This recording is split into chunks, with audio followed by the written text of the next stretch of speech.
Background: the females in my housing projects were the breadwinners for their households, thus earning the title of matriarchs in this real-life narrative.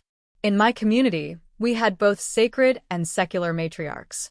They provided their children with housing, clothing, food, healthcare, education, and emotional and spiritual support. The matriarchs played dual roles as the caring mother and the strict father. Regrettably, the African American family structure has been shattered from the era of slavery to the present day.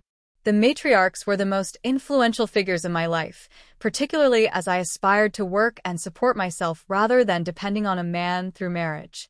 As a result of growing up around these women, I will briefly discuss their captivating personalities, employment in the federal government, and impact on my life.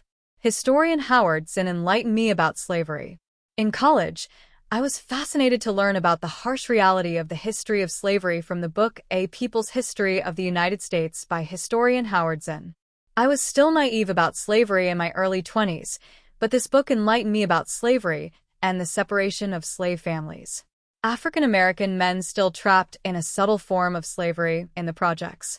The men in the projects were still grappling with a subtle form of slavery. They were often jobless, resorting to selling drugs for income. Or they sold ice cream, candy, soft drinks, and snacks from white trucks known as ice cream trucks. Nowadays, these trucks are referred to as food trucks.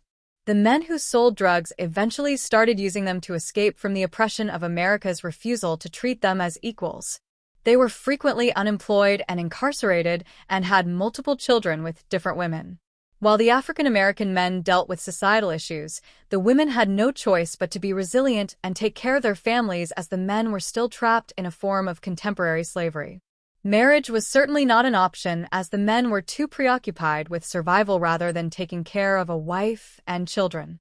Location: I reside in Washington, the District of Columbia, D.C., the most influential city in the United States of America. However, I live on the other side of the Anacostia River, where the poor and working-class African Americans reside in the southeast section. The wealthy class lived on the other side of the Anacostia River on Capitol Hill. The court. On my street was a large courtyard. We referred to it as the court. The court was a vast concrete area that was never completed as a playground. It was surrounded by 5 small, red brick houses. The single, secular matriarchs lived in these houses with their families. The court was a popular meeting place for the secular matriarchs after they returned from their federal government jobs. They would bring their home's kitchen chairs to the court to sit, discuss their day, smoke cannabis, and enjoy their favorite liquor drinks. The secular matriarchs.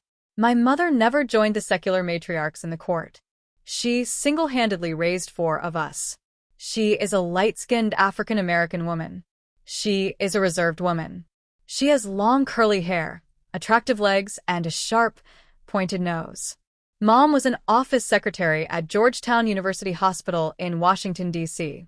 She used a tiny crystal glass to sip sherry liquor while watching the evening world news with the late news anchor Max Robinson. After the news and a light dinner, she went to bed. I detest pants because I like to always feel feminine. My mother's work attire was always a dress or a skirt, which influenced my preference for dresses and being smartly dressed at work. The avatar on my profile is a sneak peek into my fashion sense. Miss Bella was a security guard at the U.S. Department of Treasury in Washington, D.C. She single-handedly raised 4 children. A light-skinned African-American woman, she had a round, plump face that was always lit up with a smile. Her laughter was infectious and loud. She was renowned in the neighborhood for her culinary skills. Her drinks were cognac and corn liquor. Miss Bella was my culinary mentor, teaching me how to prepare various dishes. I recall a comment from an old boyfriend who was amazed at my cooking skills after a Sunday dinner at my place. He said, "This food is good, Mia. You don't look like you know how to cook." Her influence is evident in my cooking style. Miss Jade held a secretarial position at the U.S. Department of Defense, the Pentagon, in Arlington, Virginia. She, too, was a single mother of 4. A dark-skinned beauty, she had thick, wavy hair that she often wore in a high bun. She was a fan of Colt 45 beer. Living next to Miss Jade, I observed her dedication to her job, as she never missed a day of work, even when she was hungover. Her influence taught me the importance of commitment to work. Miss Junnell was a supply clerk at the United States Department of Education in Washington, D.C. She single-handedly raised 2 boys. A light-skinned African-American woman, she was always impeccably dressed and smelled of the finest perfumes. She was a frequent shopper at high-end stores like Neiman Marcus and Lord & Taylor. She was fond of heavy makeup and wigs. Her choice of relaxation was smoking weed and sipping on Hennessy cognac mixed with Coca-Cola. Miss Junnell influenced my love for perfumes. Miss Ava was an accountant assistant at the United States Department of Agriculture in Washington, D.C. She raised a daughter independently. A brown-skinned African-American woman, she was petite and slim. She was a smoker, preferring more menthol cigarettes in the green package. Miss Ava was known for her tight-fitting jeans and perfectly styled hair. She was a regular at the hairdresser's every Saturday. She enjoyed smoking weed and drinking Smirnoff vodka. Her quirky quotes were a source of amusement. "Bye, you old coon," or "see you around like a donut." Her influence led me to visit the hairdresser every 2 weeks. Despite their vices, these secular matriarchs were dedicated to their families and went to work faithfully. I consider myself a younger version of the project's secular matriarchs, too.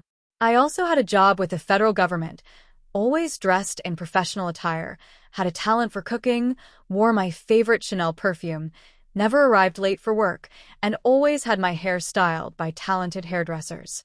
The sole distinction between me and them is that I don't have any children.